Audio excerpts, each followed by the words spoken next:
بسم الله الرحمن الرحيم. عن أبي هريرة رضي الله تعالى عنه قال قال رسول الله صلى الله تعالى عليه وسلم: من رأى مبتلا فقال: الحمد لله الذي عافاني مما ابتلاك به وفضلني على كثير ممن خلق تفضيلا لم يصبه ذلك البلاء. رواہ الترمذی۔ نبی کریم صلی اللہ علیہ وسلم نے ارشاد فرمایا، جو شخص کسی شخص کو آزمائش میں مبتلا دیکھے، کسی مصیبت میں دیکھے، اور پھر یہ دعا پڑھے: الحمد للہ الذی عافانی مما ابتلاک بہ وفضلنی علی کثیر ممن خلق تفضیلا، تو اللہ تعالیٰ اس دعا پڑھنے والے کو اس آزمائش سے محفوظ فرما دیں گے۔ دوستو، ایک تو یہ بات سمجھ لیں کہ شریعت نے ہر موقع پر انسان کو ایسی دعائیں تلقین کی ہیں جو انسان کا حوصلہ بہتر کرتی ہیں اور انسان کو ترغیب دیتی ہیں کہ وہ ضرورت مند لوگوں کے کام آئے۔ آپ اسی روایت کو دیکھیے، نبی پاک صلی اللہ علیہ وسلم فرما رہے ہیں، کسی کو آزمائش میں مبتلا دیکھو تو یہ دعا پڑھو۔ آپ دعا کا مضمون دیکھیے کیسا خوبصورت ہے۔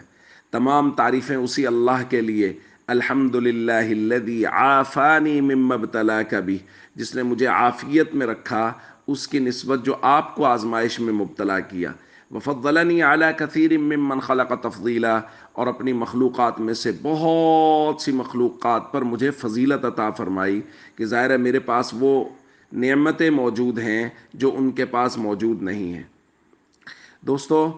اس دعا کو کثرت سے پڑھتے رہیں، اور خاص طور پہ وہ لوگ جو اس وقت سیلابی صورتحال اور دیگر جو پریشانیاں بہت سے لوگوں کو آئی ہوئی ہیں، جو ان کا سامنا نہیں کر رہے، ان کو یہ دعا کثرت سے پڑھنی چاہیے، اور اس مضمون کو بھی بار بار ذہن میں جگہ دینی چاہیے کہ دیکھیے اللہ نے ہمیں کس قدر عافیت میں رکھا ہے۔ او بھائی، اس والد کے بارے میں سوچئے جس کے بچے بھوکے بلک رہے ہیں اور اس کے ارد گرد سوائے پانی کے اور کچھ نہیں، اور وہ چاہنے کے باوجود اپنے بچوں کو ایک لقمہ نہیں کھلا سکتا۔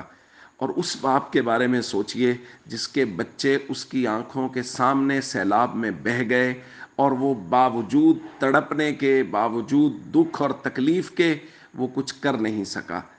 دیکھیے اللہ نے ہمیں کس قدر عافیت میں رکھا ہے، اس عافیت کا صدقہ دیجیے، اور ان سیلاب زدگان اور ان مصیبت میں پھنسے ہوئے لوگوں کی مدد کیجیے جتنی ہم کر سکتے ہیں، اور کوشش کریں کہ لوگوں کو ترغیب دیں۔ جو خشک راشن کے طور پہ جو کچھ ہم سے بن پڑتا ہے، ہمارے ارد گرد بہت سے لوگ ہیں جو مدد کرنے کے لیے جا رہے ہیں، بہت سے مدارس ہیں جو مدد کرنے کے لیے جا رہے ہیں، ان کے پاس جائیں اور ان کو وہ چیزیں فراہم کریں جو وہ چاہتے ہیں اور جو انہوں نے وہاں پہنچانی ہے۔